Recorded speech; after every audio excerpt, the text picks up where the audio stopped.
নমস্কার বন্ধুরা, পুষ্প রান্নাঘরে তোমাদের সবাইকে স্বাগতম। আজকে দেখো আমি বড় বড় তেলাপিয়া মাছ তেল ঝাল রান্না করব। টমেটো আর আলু কেটে নিয়েছি, আর ওইটা মাছ ভাজা বসিয়ে দিয়েছি, আরও মাছ ভাজতে বাকি আছে। চলো মাছটা ভেজে নিই। আমি কীভাবে তেলাপিয়া মাছ তেল ঝাল রান্না করি সেটাই তোমাদের সাথে শেয়ার করব। দেখো বন্ধুরা, আমার সব মাছ ভাজা হয়ে গেছে। কড়াইতে যে তেল ছিল ওই তেলে আমি আলু দিয়ে দিলাম।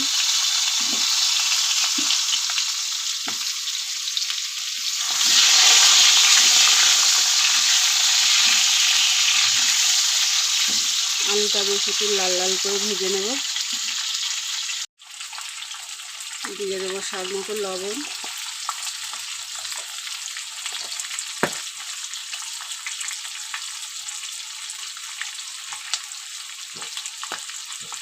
দিয়ে দিলাম হলুদ।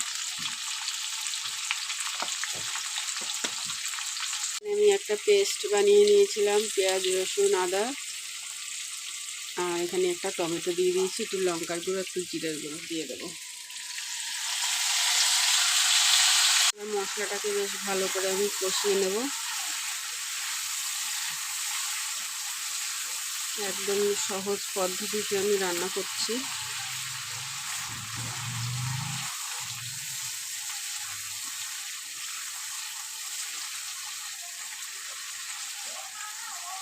মশলাও আমার কষানো হয়ে যাবে, আলু আমার সিদ্ধ হয়ে যাবে। নতুন আলু তো একটু টাইম নেয়। দেখো বন্ধুরা, আমার মশলা একদম পারফেক্ট হয়ে গেছে। এখন আমি জল দিয়ে দেবো পরিমাণ মতো।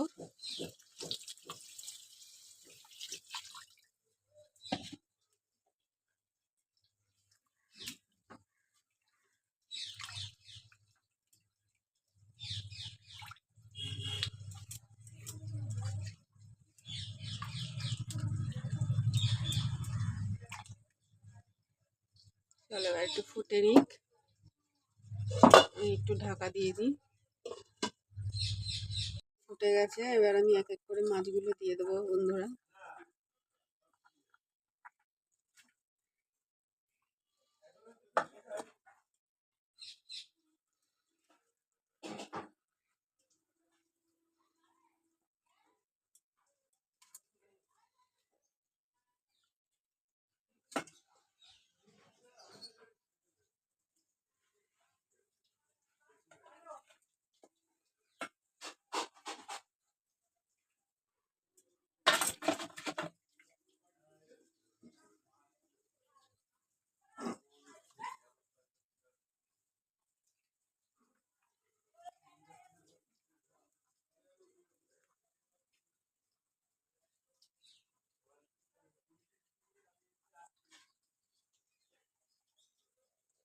চলো একটু ঢাকা দিয়ে দিই।